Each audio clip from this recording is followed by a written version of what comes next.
কালিমুল্লাহকে দিতে পারতাম, এই কোরআন আমি চাইলে ইউনুসকে দিতে পারতাম, এই কোরআন আমি চাইলে দাউদকে দিতে পারতাম, কিন্তু আমি আল্লাহ এই কোরআন কোন পয়গম্বরকে দেই নাই। এই কোরআন আমি আমার হাবিবের জন্য রেখে দিয়েছি। আল্লাহু আকবার। সুতরাং নবী আপনার এত সম্মান, এত মর্যাদা একমাত্র কোরআনের কারণে, ঠিক কিনা বলেন? আল্লাহর নবীর এত মর্যাদা, এত সম্মান সব পয়গম্বরের চেয়ে আল্লাহ রসুলের মর্যাদা বেশি, ইজ্জত বেশি, সম্মান বেশি। কিসের কারণে? আরো জোরে বলেন। আল্লাহ তাআলা সেই কথাই বলছেন, ইন্না আনজালনা ইলাইকা যিকরা লিতুবাইয়িনা লিন-নাস। নবী আমি আল্লাহ আপনাকে যে কোরআন দিয়েছি, এই কোরআন নিয়ে আপনি ঘরে বসে থাকবেন না, এই কোরআন দিয়ে আপনি মক্কার কাফেরদেরকে দাওয়াত দেন। সুবহানাল্লাহ বলেন। এই কোরআন দিয়ে আপনি মক্কার কাফেরদেরকে দাওয়াত দেন। আল্লাহর নবী এই কোরআনের দাওয়াত দেওয়ার জন্য আবু জেহেলের কাছে যান, আবু লাহাবের কাছে যান, উতবার কাছে যান, ওলীদ ইবনে মুগিরার কাছে যান। বারবার আল্লাহর নবী কোরআনের দাওয়াত নিয়ে যান। মক্কার কাফেররা কোরআনের দাওয়াতকে অস্বীকার করে, আল্লাহর নবীকে মিথ্যাবাদী বলে গালি দেয়, আল্লাহর নবীকে জাদুকর বলে গালি দেয়। বলেন নাউজুবিল্লাহ। আল্লাহ তাআলা ডাক দিয়া বলে, হাবিব আপনি মন খারাপ করবেন না, আপনি কাফেরদের কথায় কর্ণপাত করবেন না, আপনি কোরআনের দাওয়াত চালায় যান। আলা লাহুল খালকু ওয়াল আমরু তাবারাকাল্লাহু রাব্বুল আলামিন। নবী গো আপনি যে কোরআনের কথা বলেন, মক্কার কাফেররা এই কোরআনের বিরোধিতা করে, কোরআনের বিরুদ্ধাচরণ করে, আপনি মক্কার কাফেরদের সামনে ঘোষণা করে দেন, এ মক্কার কাফেররা তোমরা শুনে রাখো, আলা লাহুল খালকু ওয়াল আমর তাবারাকাল্লাহু রাব্বুল আলামিন। মক্কার কাফেররা শুনে রাখো, আমি আল্লাহর পয়গম্বর মুহাম্মদ সাল্লাল্লাহু আলাইহি সাল্লাম ঘোষণা করতেছি, তোমরা যতই কোরআনের বিরোধিতা করো, যতই কোরআনের বিরোধিতা করো না কেন, যতই তোমরা কোরআনের বিরুদ্ধে বিরুদ্ধাচরণ করো না কেন, আমি আল্লাহর পয়গম্বর মুহাম্মদ সাল্লাল্লাহু আলাইহি সাল্লাম কোরআনের কথা বলেই যাব, কোরআনের বিধানের কথা বলেই যাব। শুধু কোরআনের বিধানের কথাই বলবো না, আজকে আমি তোমাদের সামনে ঘোষণা করতেছি, এই আসমান যার আইন চলবে তার, আল্লাহু আকবার। জমিন যার বিধান চলবে তার। আল্লাহর পয়গম্বর বিশ্বনবী রাহমাতুল লিল আলামিন মক্কার কাফেরদের রক্ত চক্ষুকে উপেক্ষা করে আল্লাহর কোরআনের দাওয়াত দিয়েছেন, ঠিক কিনা বলেন? আল্লাহর নবী শেষ পর্যন্ত এই কোরআনের দাওয়াত নিয়ে তায়েফের ময়দানে গেলেন। কোথায় গেলেন? তায়েফের ময়দানে আল্লাহর নবী কোরআনের দাওয়াত নিয়ে গেলেন। তায়েফের ময়দানে বড় বড় তিনজন নেতা ছিল। একজনের নাম হলো উসওয়ান বিন হাবিব, আরেকজনের নাম হলো মাসউদ, আরেকজনের নাম হলো ওয়াইনা। আল্লাহর নবী তিনজনের কাছে কোরআনের দাওয়াত নিয়ে গেলেন। প্রথম জন বলল, মুহাম্মদ, মক্কার জমিনে এত ধনী মানুষ থাকতে আল্লাহ তোমার মতো একটা গরিব মানুষকে কেন নবী বানাইছে? নাউজুবিল্লাহ। আর জোরে বলেন নাউজুবিল্লাহ। সুতরাং মুহাম্মদ আমি তোমার কথা শুনবো না, তোমার সামনে যাবো না। আর জোরে বলেন নাউজুবিল্লাহ। আর এক কাফের জাহান্নামের কীট, যার নাম হলো মাসউদ, তিনি বললেন, মুহাম্মদ তুমি যদি সত্য নবী হয়ে থাকো, আর যদি তুমি আমাকে দাওয়াত দাও, তোমার দাওয়াত যদি আমি গ্রহণ না করি তাহলে আমার বিপদ আছে। তার মানে আমি তোমার সামনেও যাব না, তোমার দাওয়াতের কথাও আমি শুনবো না। নাউজুবিল্লাহ। তৃতীয় জন আল্লাহর নবীকে এইভাবে উপেক্ষা করলেন। আল্লাহর নবী মন খারাপ করলেন। তায়েফের ময়দানে মক্কা থেকে বুক ভরা কষ্ট নিয়ে তায়েফের ময়দানে গিয়েছিলেন কোরআনের দাওয়াত দেওয়ার জন্য। সিরাতের কিতাবের মধ্যে আসছে, আল্লাহর নবী 3 দিন পর্যন্ত কিছু খায় নাই। আল্লাহর নবী 3 দিন পর্যন্ত কিছু খায় নাই। ক্ষুধার্ত অবস্থায় তিনি তায়েফে গেলেন। মনে করেছিলেন তায়েফের মানুষেরা কোরআনের দাওয়াত গ্রহণ করবে। বুক ভরা আশা নিয়ে তায়েফের ময়দানে গেলেন। তায়েফের কাফেরেরা কোরআনের দাওয়াত তো গ্রহণ করলই না, উল্টা আল্লাহর নবীর বিরুদ্ধে অত্যাচার শুরু করে দিল। 1 মাইল 2 মাইল 3 মাইল না, 5 কিলোমিটার রাস্তা মক্কা মক্কার কাফেরা তায়েফের কাফেরেরা আল্লাহর নবীকে দৌড়িয়েছে আর আল্লাহর নবীর শরীর মোবারকে পাথর মেরেছে। নাউজুবিল্লাহ। পাথর মারতে মারতে আল্লাহর নবীর শরীর মোবারককে রক্তাক্ত করে ফেলেছে। ও যুবক, ও বন্ধু, আজকে আমরা সেই কোরআনের কথা শোনার সময় আমাদের হয় না, না সেই কোরআনের মজমায় বসার সময় আমাদের হয় না, সেই কোরআন আমরা শিখি না। অথচ এই কোরআনের জন্য আল্লাহর নবী রক্ত দিয়েছেন, উহুদের ময়দানে দান্দান মোবারক শহীদ করেছেন। আল্লাহর নবী হাসরের ময়দানে যখন বলবে, উম্মত তোমাদেরকে আমি এত ভালোবেসেছি অথচ তোমরা কোরআন শিখলা না, সেই সময় আল্লাহর নবীর কাছে কি জবাব দিবেন বলেন? যে আল্লাহর নবীকে আল্লাহ তাআলা ৭০,০০০ বার জিজ্ঞেস করছে, ইসআলনি ইয়া মুহাম্মদ, ইসআলনি ইয়া মুহাম্মদ, ওগো আমার বন্ধু আপনি আমার কাছে কি চান, আপনি যা চাইবেন আমি আল্লাহ আপনাকে তাই দিব। আল্লাহ তাআলা ১,০০০ বার ২,০০০ বার না, ৭০,০০০ বার আল্লাহ তাআলা বলছেন, হাবিব আপনি যা চান আপনাকে তাই দিব। আল্লাহ নবী শুধু বলছেন, উম্মতি উম্মতি উম্মতি উম্মতি, আমি আমার উম্মতের জন্য চাই, আমি আমার নিজের জন্য কিছু চাই না। আর সেই নবীর উম্মতেরা আজকে কোরআন পড়তে পারে না, না সেই নবীর উম্মতেরা আজকে নামাজ পড়ে না, সেই নবীর উম্মতেরা আজকে দাড়ি রাখে না, সেই নবীর উম্মতরা আজকে রাসূলের সুন্নাত মানে না, ঠিক কিনা বলেন? অথচ আল্লাহর নবী তায়েফের ময়দানে কাফেরদের কত অত্যাচার সহ্য করেছেন। এক পর্যায়ে তায়েফের কাফেরেরা পাথর মারতে মারতে আল্লাহর নবীকে রক্তাক্ত করে ফেলেছেন। আল্লাহর নবী তায়েফের কাফেরদের পাথরের আঘাত খেয়ে জমিনের মধ্যে পড়ে গেছেন। আল্লাহর নবীর ডান পা মুবারক পাথরের আঘাতে ক্ষত বিক্ষত হয়ে গেছে। আল্লাহর নবী তায়েফের ময়দানে আল্লাহর নবী মাটির মধ্যে পড়ে আছে। যায়েদ বিন হারেসা দৌড়ায়া আল্লাহ রাসূলের হাত ধরলেন। আল্লাহর নবী এবার তায়েফের ময়দান দিয়া খুঁড়িয়ে খুঁড়িয়ে হাঁটে। আল্লাহর নবীর শরীর থেকে রক্ত ঝরতেছে।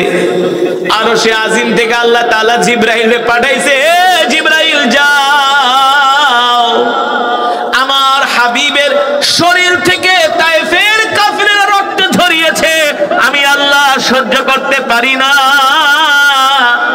যাও যাও আমার হাবিবের কাছে জিজ্ঞেস করো, আমার হাবিব যদি চায় এক মুহূর্তের মধ্যে আমি আল্লাহ তায়েফের পাথরের পাহাড় দিয়া চাপা দিয়া আমি আল্লাহ তায়েফবাসীদেরকে শেষ করে দিব, ঠিক কিনা বলেন?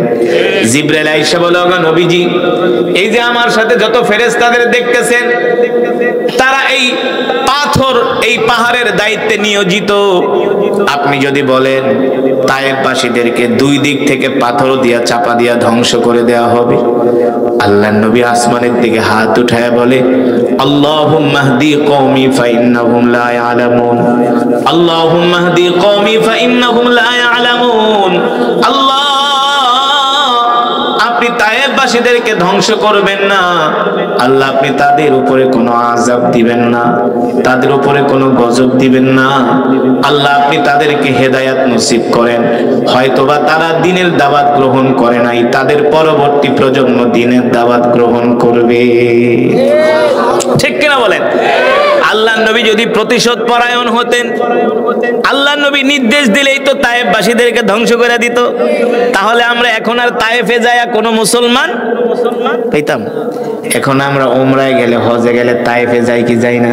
না, তায়েফে যাই সেই বুড়ির বাড়ি দেখি আল্লাহর নবী যেখানে নামাজ পড়ছেন, না আজকে সেখানে সব মুসলমান। আল্লাহু আকবার।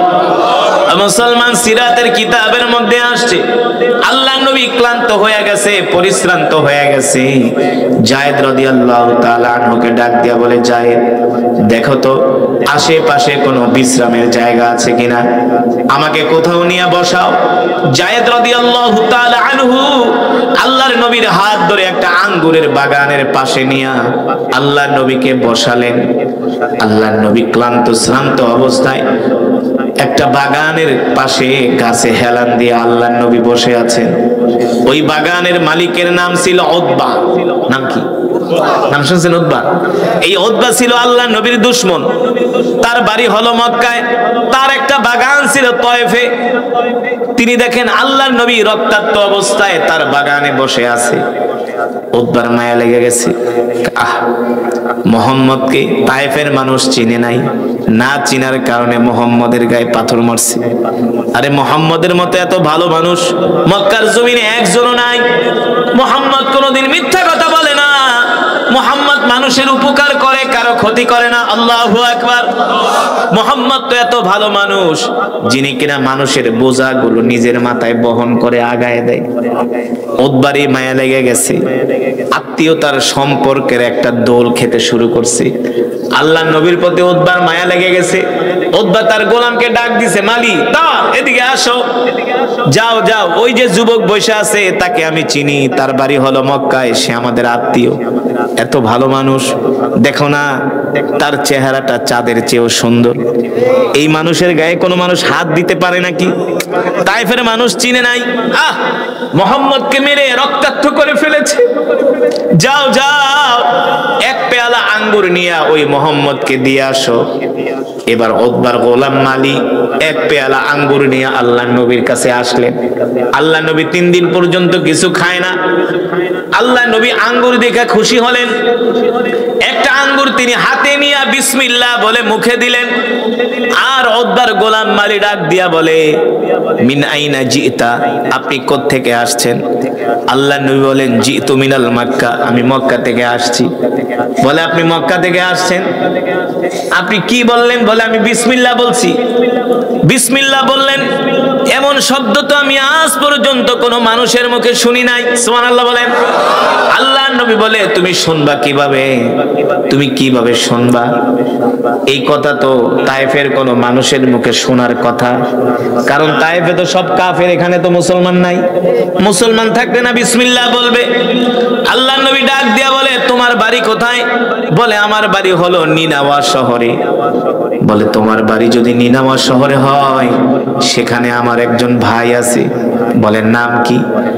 আমার ভাইয়ের নাম হলো ইউনুস বাত্তা আলাইহিস সালাম। উতবার গোলাম মালি বলে, আপনি তাকে কিভাবে চিনেন? সে তো নবী। ইউনুস আলাইহিস সালাম তো নবী, আপনি তাকে কিভাবে চিনেন? আল্লাহর নবী বলে, আমি কেন চিনব না? ইউনুস আলাইহিস সালাম নবী, আমিও নবী। এই কথা শোনার পরে ওই উতবার গোলাম মালি আল্লাহর নবীর হাত মোবারক একটা চুমু দিছে। বলে তাহলে আপনি কি শেষ জামানার পয়গম্বর? বলে আমি শেষ জামানার পয়গম্বর। বলে হ্যাঁ, আমি আমাদের ধর্মীয় কিতাবের মধ্যে শুনেছি শেষ জামানায় একজন নবীর আবির্ভাব হবে, যার নাম হবে মুহাম্মদ ইবনে আব্দুল্লাহ, যিনি কালেমার দাওয়াত দেওয়ার জন্য তয়েফে আসবে। ওগো নবী, আমি সেই দিন থেকে আমাদের ধর্মীয় কিতাবে আপনার নাম পড়ে আমি তায়েফের এই খেজুরের বাগানে, আঙ্গুরের বাগানে গোলামি করতেছি আপনাকে পাওয়ার জন্য। আপনি আর দেরি করবেন না, আপনি এখনই আমাকে কালেমা পড়ায় মুসলমান বানায় দেন। এবার উতবার গোলাম মালিক আল্লাহর নবী কালেমা পড়ায় মুসলমান বানায় দিলেন। দূর থেকে উতবা তাকায় তাকায় দেখতেছে আল্লাহর নবীর সাথে তার গোলাম হাসি দিয়া কথা বলতেছে। এবার উতবা চিন্তা করে মনে মনে, এতদিন কালেমার দাওয়াত ছিল মক্কায়, এখন চলে আসছে তায়েফে, আমার গোলাম মালিক কালেমা পড়া মুসলমান হইছে। এই কথা যদি তায়েফের মানুষ, মক্কার মানুষ জানে, তাহলে সবাই আমাকে ধিক্কার দিবে যে তোমার গোলাম কিভাবে কালেমা পড়া মুসলমান হইল। মুহাম্মদের তুমি এত বড় দুশমন। উতবা তার গোলামকে ডাক দিছে, এদিকে আস, এই যুবকের সাথে তো কি কথা বলস? বলে বললে আপনার সমস্যা কি? কারে বেটা, এই যুবককে কি আমার চেয়ে তুই বেশি চিনস নাকি? সে তো আমাদের আত্মীয়, সে তো হলো হুয়া মাজনুন, একটা পাগল কন্যা, উযবিল্লাহ। সে হলো হুয়া সাইদ, সে হলো একটা জাদুকর। আল্লাহর রাসূলকে যখন এই কথা বলতেছে, উতবার গোলাম মালি বলে, আপনি তো একটু আগে এই যুবকের প্রশংসা করলেন, ঠিক না? আপনি তো আঙ্গুর দিলেন, আপনি তো বললেন তার মতো এত ভালো মানুষ মক্কার জমিনে একজনও নাই। আপনি এখন তার বিরোধিতা কেন করতেছেন? এবার উতবা চুপ করে আছে। উতবার গোলাম মালি বলে, শোনেন, আপনি আমার মনিব হইতে পারেন, আমি আপনার কাছে সত্য কথাটা প্রচার কইরা দেই। আপনি যাকে পাগল বলতেছেন, জাদুকর বলতেছেন, আসলে সে পাগল না, জাদুকর না, সে হলো আল্লাহর নবী, সে হলো আল্লাহর নবী। আমি তার হাতে হাত রেখে কালেমা পড়ে মুসলমান হয়ে গেছি। কই করছস কে? সে সত্য নবী, সে আখেরি পয়গম্বর, যার পরে আর কোন নবী আসবে না, যিনি হলেন রাহমাতুল লিল আলামিন। ঠিক কিনা বলেন? আল্লাহ তাআলা কোরআনুল কারীমের মধ্যে সে কথাই বলছেন, ওয়ামা আরসালনাকা ইল্লা রাহমাতাল লিল আলামিন। আল্লাহু আকবার। আল্লাহর নবী আবার তায়েফ থেকে মক্কায় আসলেন। তায়েফ থেকে মক্কায় এসে আল্লাহর নবী আবার কোরআনের দাওয়াত দেওয়া শুরু করলেন। মক্কার কাফেরেরা দিন দিন আল্লাহর নবীর উপরে অত্যাচারের মাত্রা বাড়ায় দিল। এমন অত্যাচার, এমন নির্যাতন, এমন জুলুম রে যুবক, আল্লাহর নবী নামাজে যায়, যখন সেজদায় যায়, আবু জেহেল উটের নাড়ি বরিয়ে এনে আল্লাহর নবীর শরীর মোবারকের উপরে চাপায় দেয়। আল্লাহর নবী রাস্তা দিয়ে হাঁটে, পথের মধ্যে কাটা বিছায় দেয়। আল্লাহর নবীকে পাগল বলে গালি দেয়, মিথ্যাবাদী বলে গালি দেয়। এত অত্যাচার, এত নির্যাতন, এত জুলুম আল্লাহ নবীর উপরে তারা বাড়ায় দিল। আল্লাহ তাআলা ডাক দিয়ে বলল, হাবিব, আপনি আর মক্কায় থাকবেন না, আপনি এবার মক্কা থেকে হিজরত করে মদিনায় যাবেন, রেডি থাকবেন। আল্লাহ নবী সাইয়েদনা আবু বকরকে বললেন, আবু বকর, রেডি থাকবেন, আমরা যে কোনো সময় মক্কা থেকে হিজরত করে মদিনায় চলে যাব। সাইয়েদনা আবু বকর রেডি রইলেন। আল্লাহ নবী যে তাকে গভীর রজনীতে ডাক দিলেন। এবার মক্কা থেকে হিজরত করে মদিনার দিকে রওনা শুরু করলেন। সাথে ছিলেন সাইয়েদনা আবু বকর রাদিয়াল্লাহু তাআলা আনহু। তিনি বলেন, আমরা সফর করতে করতে অনেক দিন হয়ে গেছে, আল্লাহ নবী ক্লান্ত হয়ে গেছেন। এক পর্যায়ে আমি দেখি আল্লাহর নবীর হাত মোবারক ধরে আমি হাঁটতেছি, রাস্তার মধ্যে যত পাথরগুলো সব আল্লাহর নবীকে দেখে সালাম দিতেছে। পাথরগুলো আল্লাহর নবীকে সালাম দেয়, গাছগুলো আল্লাহর নবীকে সালাম দেয়। আল্লাহ নবী ডাক দিয়া বলে, এ পাথর, সালাম দাও। কারণ কি? বলে, কেন সালাম দিব না? আপনি কি মনে করছেন আপনাকে আমরা চিনি নাই? আপনি শুধু মানুষের নবী না, আপনি আমাদেরও নবী। জোরে বলেন সুবহানাল্লাহ। গাছগুলো আল্লাহর নবীকে সালাম দেয়। সাতিশ শাজারু নাতাকাল হাজারু শাক্কাল কমারু বিইশারাতিহি। আল্লাহর নবীকে গাছ সালাম দেয়, পাথরগুলো সালাম দেয়। শুধু এখানেই শেষ না, আল্লাহর নবী যখন পাথরের উপরে পাড়া দেয়, শক্ত পাথর তুলার মতো নরম হয়ে পাথর ডেবে যায়। সাইয়েদনা আবু বকর বলে, আল্লাহর নবী সফর করতে করতে ক্লান্ত হয়ে গেছেন। আমি বললাম, নবীজি, একটু আমাকে খেদমত করার সুযোগ দেন। আমি আল্লাহর নবীকে আমার কোলে তুলে নিলাম। আমি আল্লাহর নবীকে আমার কোলে তুলে নিলাম। এবার আমি পাথরের উপর দিয়ে হাঁটতেছি, দেখি পাথরগুলো তুলার মতো নরম হয়ে যায়। আর পাথরগুলো ডাক দিয়া বলে, আবু বকর, এই যে আপনার পায়ের নিচে আমরা পাথরগুলো নরম হয়ে যাচ্ছি, এটা আপনার বরকতে না, আল্লাহর নবীর বরকতে। আল্লাহর নবীর বরকতে। সাইয়েদনা আবু বকর বলেন, এবার আমি আল্লাহর নবীকে আমার কোল থেকে নামাই দিলাম। এখন আমি পাথরের উপর পাড়া দেই, পাথর তো আর আগের মতো নরম হয় না। পাথর কেন আগের মতো নরম হবে? সাইয়েদনা আবু বকর তো আর নবী না, ঠিক কিনা বলেন? তিনি তো নবী।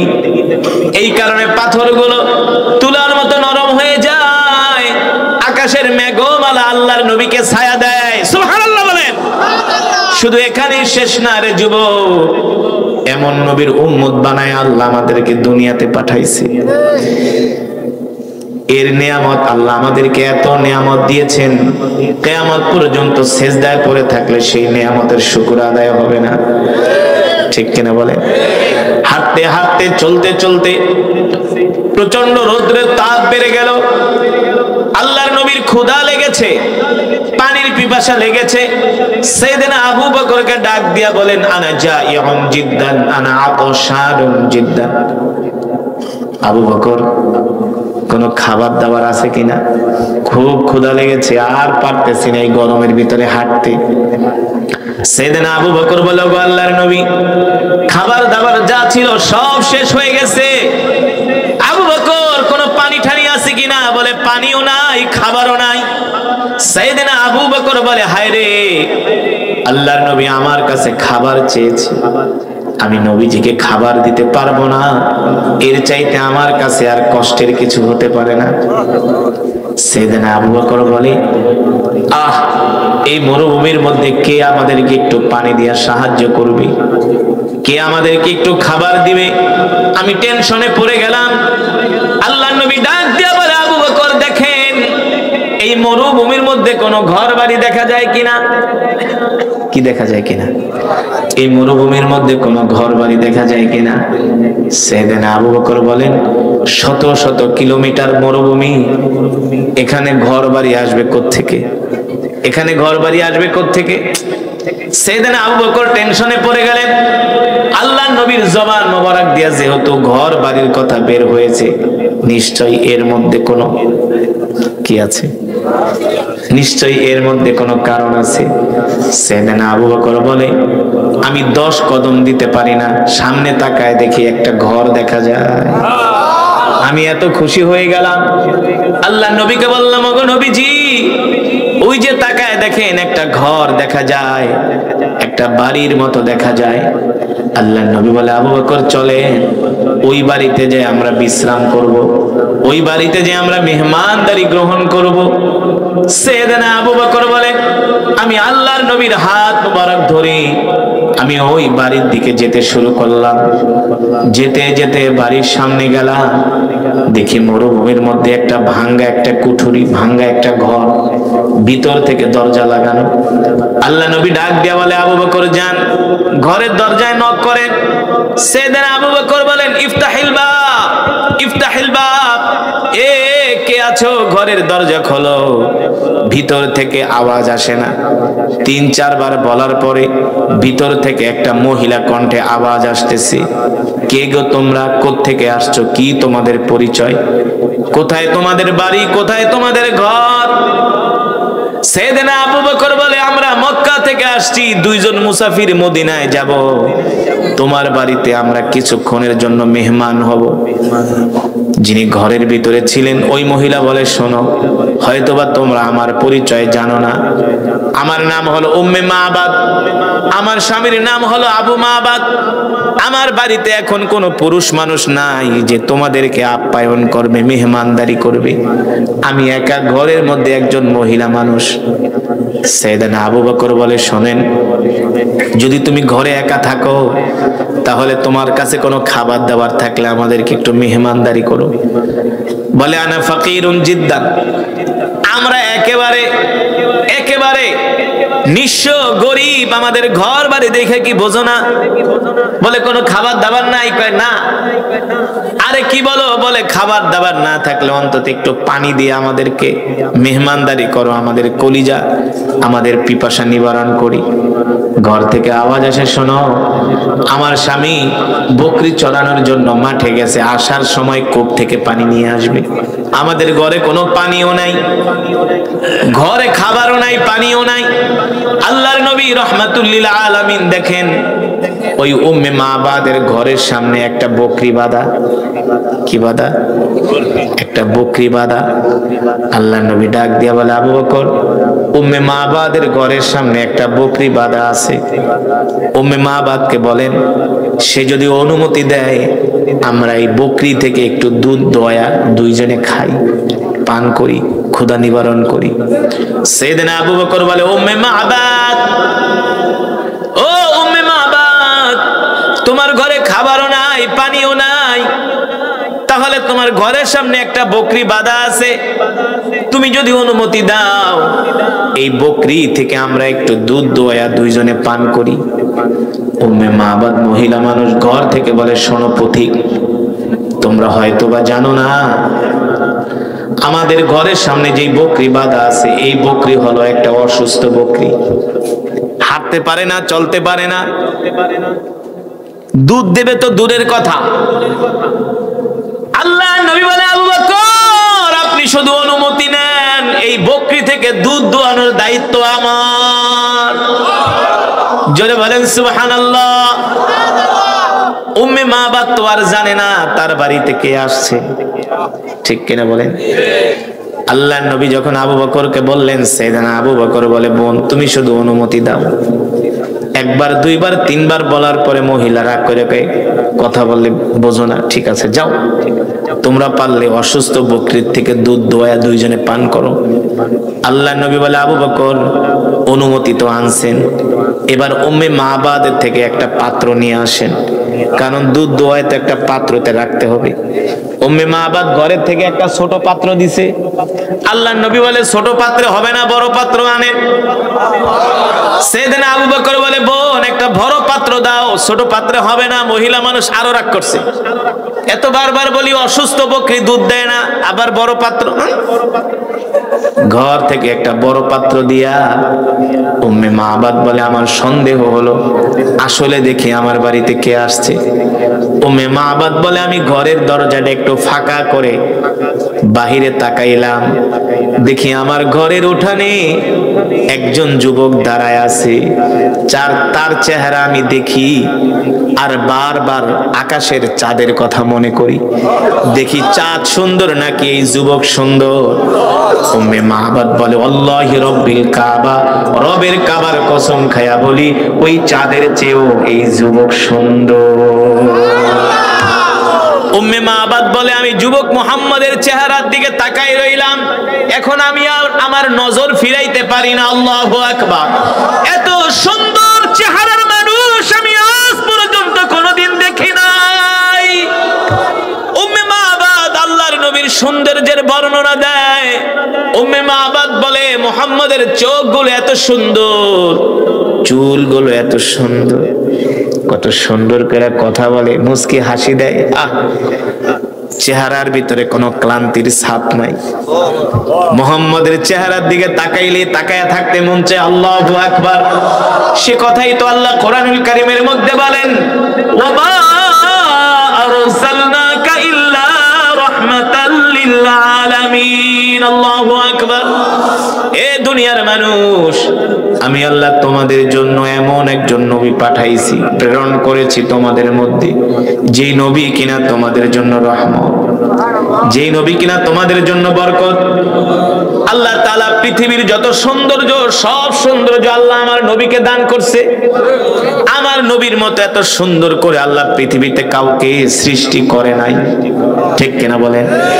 আম্মা জান আয়েশা রাদিয়াল্লাহু তাআলা আনহা বলেন, আম্মা জান আয়েশা রাদিয়াল্লাহু তাআলা আনহা বলেন, মিশরের রমণীরা পয়গম্বর ইউসুফের চেহারা দেখা আপেল কাটতে কাটতে তারা আঙ্গুল কেটে ফেলেছিল, কিন্তু আমার স্বামী মুহাম্মদ সাল্লাল্লাহু আলাইহি সাল্লামের চেহারা যদি মিশরের রমণীরা দেখতো, তারা শুধু আঙ্গুল কাটতো না, আল্লাহর নবীর চেহারার দিকে তাকায়া নজর ফিরাইতে পারতো না, তারা তাদের কলিজা কেটে ফেলতো। এত সুন্দর করে আল্লাহ আমার নবীকে সৃষ্টি করেছেন, সুবহানাল্লাহ বলে। এত সুন্দর করে আল্লাহ তাআলা আমার নবীকে বানাইছে, যেই নবীর চেহারার দিকে তাকায়া মক্কার কাফেররা তাদের দুঃখগুলো ভুলে যাইতো।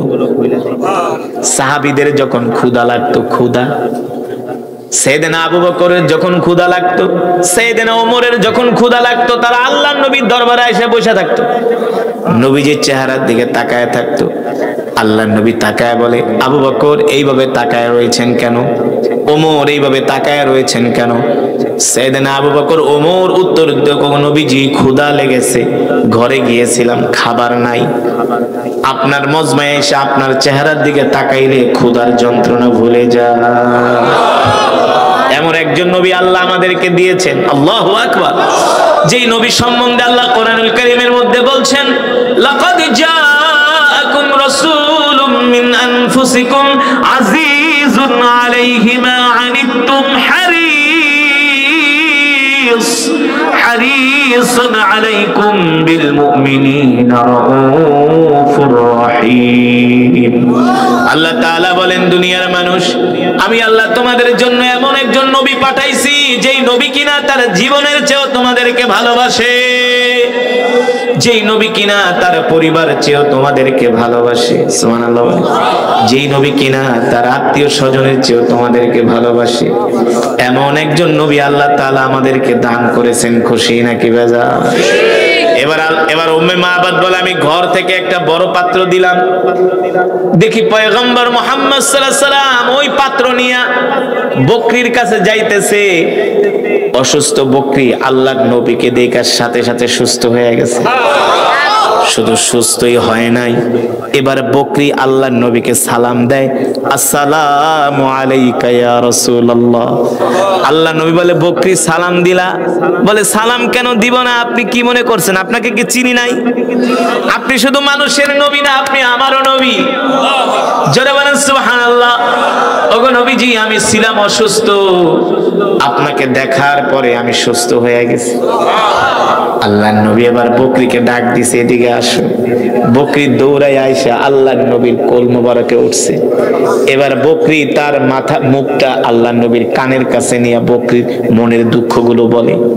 বকরির চোখ দিয়া পানি পড়ে, বলে, নবীজি দেখেন আমি এত বছর ধরে অসুস্থ, আমার মালিক আমাকে ঘাস খাওয়ায় না, আদর করে না, যত্ন করে না, আমি দুধ দিতে পারি না, এই কারণে আমাকে কোথাও নিয়ে যায় না, আমাকে ঠিক মতো খাবার দেয় না।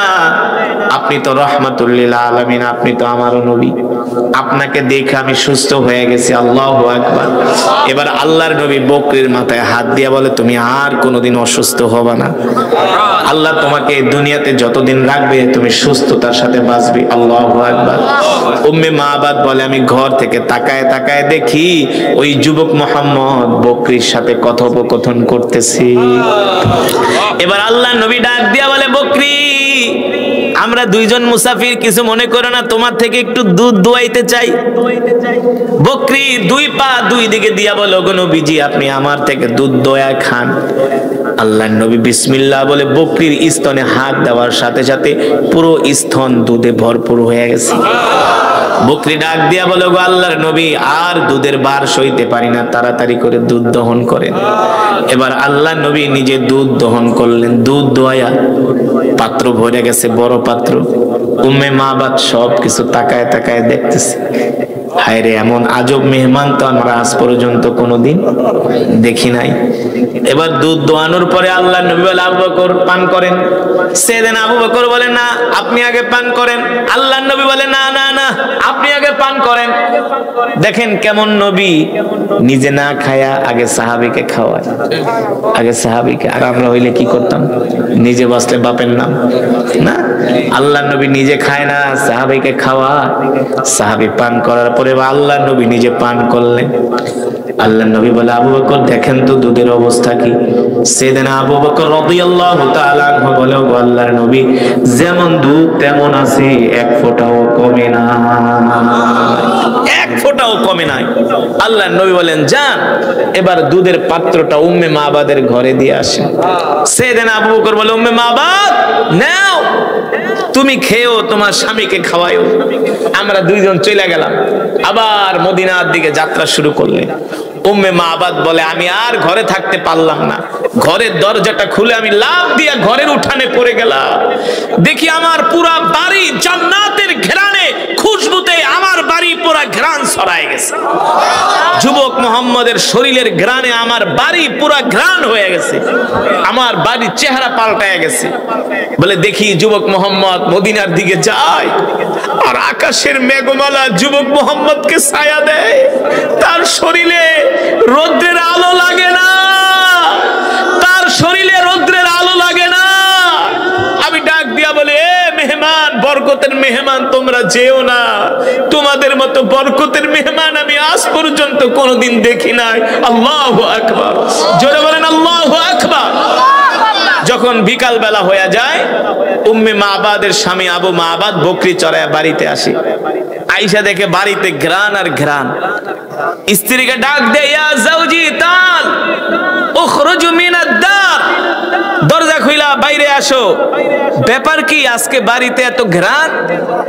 উম্মে মাবাদ বলে, স্বামী গো আসেন, আরো ঘটনা আছে। শুধু ঘেরান না, দেখেন অসুস্থ বকরি সুস্থ হয়ে গেছে। এটা কিভাবে সম্ভব? বলে, হ্যাঁ, আপনি যখন সকালবেলা বের হয়ে গেছেন, দুপুরবেলা দুইজন মানুষ আমাদের বাড়িতে আসছে, একজনের চেহারা এত সুন্দর, যাকে এক নজর দেখার পরে মনে হয়েছে কত বছরের না আপন মানুষ সে, তাকে বিদায় দিতে মন চায় নাই, কলিজা ছিঁড়ে গেছে। বলো কি কোত্থেকে আসছে? কিছু বলছে, বলে মক্কা থেকে আসছে। বলো কি মক্কা থেকে আসছে? কোথায় গেছে? বলে মদিনায়। আবু মাহমুদ বলে বলো কি, তিনি তো আখিরি জামানার পয়গম্বর, যাকে পাওয়ার জন্য আমি এই মরুভূমির মধ্যে ঘর বানাইছি।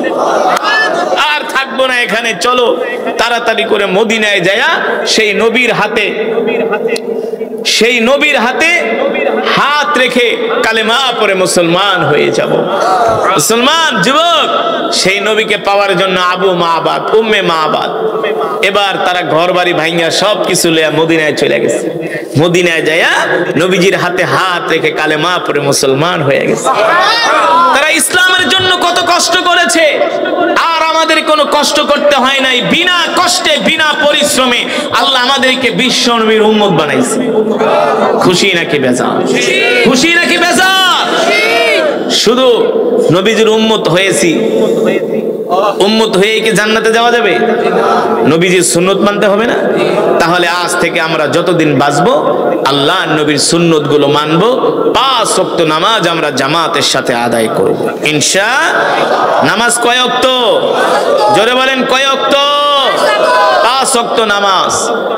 আর রাসূলের সুন্নত গুলো আমরা মানবো। আফসুস সালাম, এক মুসলমান আর এক মুসলমানকে সালাম দিব। ওয়াতিমুত তাআম, ক্ষুধার্তদেরকে খাওয়াবো। লিনুল কালাম, আমরা এক মুসলমান আর এক মুসলমানের সাথে নরম ভাষায় কথা বলবো ইনশাআল্লাহ। মালিক যার জবানের কালাম, যিনি এই সূরাটা নিজে তেলাওয়াত করবে, সুবহানাল্লাহ বলেন। আল্লাহ তাআলা সূরাতুর রহমান নিজে তেলাওয়াত করে শোনাবেন। শুনতে মন চায়? আল্লাহ তাআলার জবানে কুদরতি কণ্ঠে কোরআনুল কারীমের তেলাওয়াত শুনতে মন চায়? এই তেলাওয়াত কারা শুনতে পারবে? আপনাদের মতো যারা আল্লাহর পাগলেরা শীতের ভিতরে বসে বসে কোরআন শুনছে। কোনো গাঞ্জটি গাঁজা খাওয়াইন না, মদ খাওয়াইন না, ইয়াবা খাওয়াইন না। কোন জুয়ারি চরিত্রহীন লম্পট আল্লাহ তাআলার জবানে এই কালাম শুনতে পারবে না। এতই সোজা। কম্বলের নিচে বসে বসে ফেসবুক টিপবা আর জান্নাতে চলে যাবা। জান্নাত কি টাঙ্গাইলের চমচম? হ্যাঁ, জান্নাত কি টেকেরাটের রসগোল্লা নাকি? জান্নাত পেতে হলে কষ্ট করতে হয়, ঘাম ঝরাতে হয়, রক্ত দিতে হয়, জীবন দিতে হয়। ঠিক কিনা বলেন? হ্যাঁ, যে সূরা আমি পড়লাম, ফাবি আইয়ি আলা রাব্বিকুমা তুকাযযিবান, আল্লাহ তাআলা বলে এ বান্দা কিভাবে নাফরমানি করস, কিভাবে তোরা আমার সাথে নাফরমানি করস, আমার বিধানকে অস্বীকার করস। কে বলছেন? জোরে বলেন, কে বলছেন? আল্লাহ তাআলা। ফাবি আইয়ি আলা রাব্বিকুমা তুকাযযিবান, আমার কোন নিয়ামতটাকে তোরা অস্বীকার করবি? আলাম নাজআল লাহু আইনাইন ওয়া লিসানান ওয়া শাফাতাইন ওয়া হাদাইনাহুন নাজদাইন। আল্লাহ তাআলা বলে বান্দা তুই তোর 3.5 হাত বডির দিকে তাকায় দেখ, আমি আল্লাহ কত নিয়ামত তোর 3.5 হাত বডির মধ্যে দান করেছি। যেই 2টা চোখ আমি তোদেরকে দিয়েছি, আমি আল্লাহ যদি চোখের পাওয়ার নিয়ে যাই, পৃথিবীর কোন ডাক্তার সারা পৃথিবীর বিনিময়ে তোকে 2টা চোখ দিতে পারবে না। পারবে? পারবে? এই যে কথা বলতেছি, এই জবান যদি আল্লাহ নিয়ে যান, এই জবান যদি আল্লাহ নিয়ে যান, আল্লাহ যদি বাক রুদ্ধ করে দেন, পৃথিবীর কোন ডাক্তার পারবে এই জবান ফিরিয়ে দিতে? কিন্তু গাঞ্জটিরা বোঝে না, গাঁজা খাওয়াইনারা বোঝে না, নাফরমানেরা বোঝে না, মুনাফিকরা বোঝে না, নামাজ পড়ে না, মসজিদে আসে না, ওয়াজ মাহফিলে আসে না, চায়ের দোকানে বসে বাংলা সিনেমা দেখে আর দাঁত ভেটকায় ভেটকায় হাসে। ঠিক কিনা বলেন?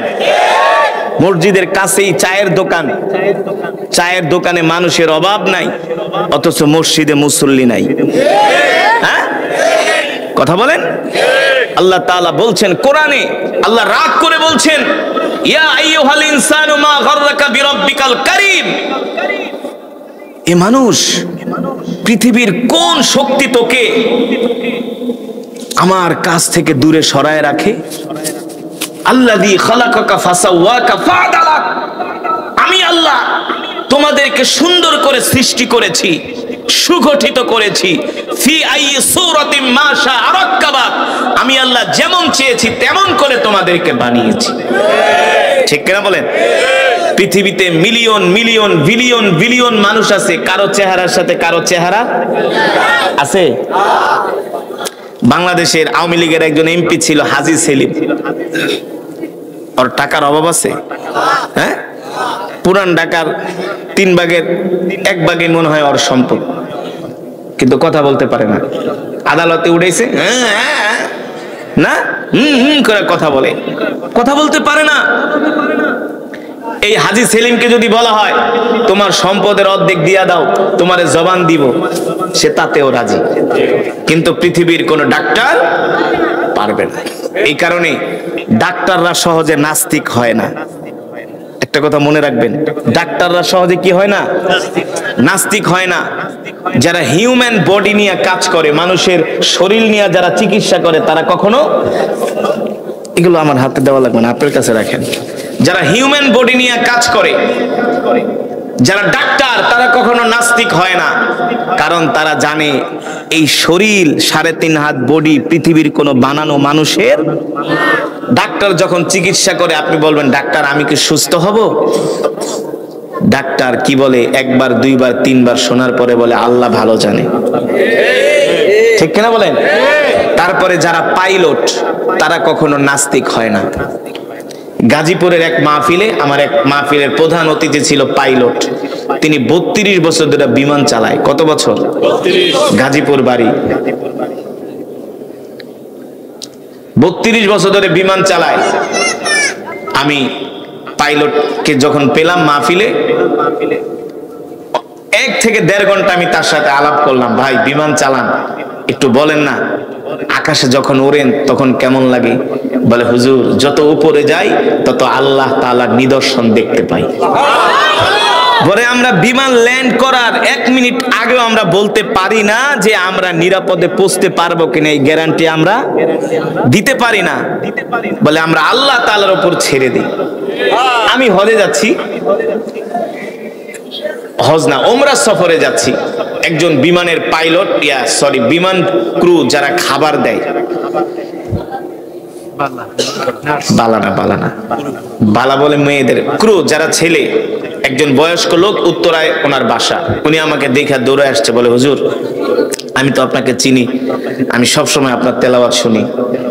তো আমি বলি যে যেহেতু আমাকে চিনে আমার ভক্ত, তো বলছি আপনার নাস্তা টাস্তা কাজটা শেষ করে আসেন, আপনার সাথে গল্প করব। বলে ঠিক আছে হুজুর, আপনাকে পাইছি, আপনার সাথে আজকে গল্প করব। তো ঢাকা থেকে জেদ্দা প্রায় উনি আমাকে 1 থেকে 1.5 ঘন্টা সময় দিছে। বিশ্বাস করেন, আমরা ম্যাপে দেখতেছি যে জেদ্দা এয়ারপোর্টে বিমান অবতরণ করতে আর মাত্র 30 মিনিট বাকি আছে। কত মিনিট? 30 মিনিট। কত মিনিট? তো যারা বিমান জার্নি করে তারা মনে করেন যত টাইম কমে তত খুশি হয়, কারণ বিমানে বসে থাকতে কারোই ভাল লাগে না। বিমানে থাকা মানে কি 1 সেকেন্ডের কোনো কি নাই, নিরাপত্তা নেই, গ্যারান্টি নেই। তো আমি ক্রুকে বলতেছি ভাই আর 30 মিনিট বাকি আছে, আমরা বিমান ল্যান্ড করবো। হুজুর এটা গ্যারান্টি দেওয়া যায় না, এটা আল্লাহর হাতে। সুবহানাল্লাহ বলেন। কার হাতে? আরো জোরে বলুন, কার হাতে? আল্লাহ তাআলা আমাদের তৌফিক দান করুন। 5 ওয়াক্ত নামাজ আমাদেরকে পড়ার তৌফিক দান করুন। খুঁজে খুঁজে নবীজির সুন্নতগুলো জিন্দা করার তৌফিক দান করুন, বলি আমিন। এখনই মোনাজাত হবে, উঠাউঠি করবেন না। মোনাজাতের আগে মাদ্রাসার ছাত্ররা আপনাদের কাছে যাবে, রুমাল নিয়ে যে যা পারেন পকেটে হাত দেন, বিসমিল্লাহ বলে পকেটে হাত দেন। সবাই নবীর মুহাব্বতের বয়ান শুনছেন, সেই নবীর ঘর এটা। আল্লাহ রাসূল বলেছেন আল মসজিদু বাইতুল্লাহ, মসজিদ আল্লাহর ঘর। আল মাদ্রাসা তো বাইতি, মাদ্রাসা আমার ঘর। যারা মাদ্রাসাকে ভালোবাসলো আমি নবীকে ভালোবাসলো, যারা মাদ্রাসাকে মহব্বত করলো আমি নবীকে মহব্বত করলো। সুতরাং সেই মাদ্রাসার জন্য যে যা পারেন, যে যা পারেন মাদ্রাসার জন্য দিয়া যান। কেউ খালি হাতে যাবেন না। 500, 1000, 100, 200, 5 টাকা পারলে 5 টাকা, 50 টাকা পারলে 50 টাকা, 1000 টাকা পারলে 1000 টাকা, 500 টাকা পারলে 500 টাকা। কেউ বাকি থাকবেন না, এটা বরকত বরকতের জন্য, এটা শেষ সময়ে বরকতের জন্য। যে তা পারেন মাদ্রাসার জন্য দান করেছেন, আল্লাহ তাআলা সকলকে কবুল করুন বলে আমিন। দুরূদ শরীফ পড়েন। পকেটে হাত দেন, হাত দেন। ওই যে রুমাল নিয়ে যাচ্ছে, কেউ বাকি থাকবে না। বললাম তো, পারলে 1 টাকা থাকলে 1 টাকা দিবেন, তারপরে শরীক হয়ে যাবে, শরীক হয়ে যাবে। দুরূদ শরীফ পড়েন। আল্লাহুম্মা সাল্লি আলা মুহাম্মাদ লা হাওলা ওয়ালা কুওয়াতা ইল্লা বিল্লাহিল আলিয়্যিল আযীম। আমরা সকলের জন্য দোয়া করব। আজকের মাহফিলে এসে আপনারা খুশি নাকি বেজার? তাহলে জোরে বলি আলহামদুলিল্লাহ। আগামী বছর এই মাহফিলটা হোক, আপনারা চান ইনশাআল্লাহ? যদি চান আগামী বছর মাহফিল যাতে সুন্দর করে করতে পারে, আপনারা সর্বাত্মক সহযোগিতা করবেন ইনশাআল্লাহ। মাল লাগলে মাল দিবেন, সময় লাগলে সময় দিবেন, প্রয়োজনে জান দিবেন, জান দিয়ে কষ্ট করবেন। রাজি আছেন ইনশাআল্লাহ? মাশাআল্লাহ।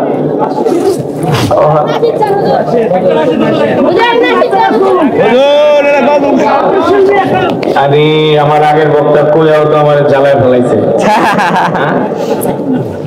মনে বড় আশা ছিল যাব মদিনায়। কি মদিনা যেতে মন চায় না? আমরা নবীজিকে ভালোবাসি না? আমরা তো নবীর পাগল, আমরা তো রাসূলের আশিক। আমরা আমাদের জীবনের চেয়ে নবীজিকে ভালোবাসি, আমরা আমাদের সন্তানের চেয়ে নবীজিকে ভালোবাসি, আমরা আমাদের স্ত্রীর চেয়ে নবীকে ভালোবাসি। ঠিক কিনা বলে? আসেন, নবীর পাগলেরা সেই নবীর নামে, নবীর মোহব্বতে নাচ গাইবে, হৃদয় উজাড় করে। সবাই আমার সাথে গান। মনে বড় আশা ছিল যাব মদিনায়।